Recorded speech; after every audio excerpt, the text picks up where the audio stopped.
When you're dealing with the corruption, we have a corrupt world around us.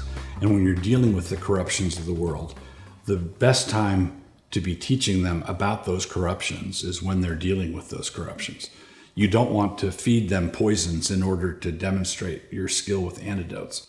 But at the same time, you don't want to have a false Victorian view of the purity of the child, a view that's not shared by all the corrupt little boys in the neighborhood. So if all the little boys in the neighborhood are telling your kid dirty jokes for 5 years before you think it's appropriate to have a parental talk with them, you've misjudged your moment. So you want to be in control of who your kids are playing with. You want to have a weather eye out for who they're playing with, what habits they're picking up, close eye on the entertainment that you allow them to imbibe.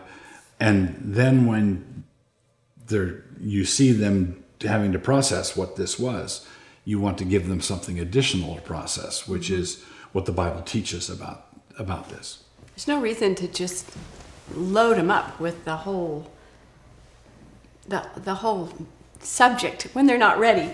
But as it comes up, just give them enough to answer the question and move on. And if they're reading their Bibles and you're reading them Bible stories, things come up. And so you have to answer the question. It's like... There's a story told about a dad who had a son come in who'd spent the morning playing with the new neighbors next door. And the boy comes in and says, "Dad, where do people come from?"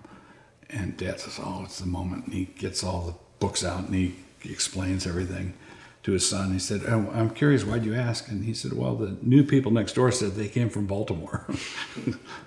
So make sure that you don't misjudge the moment.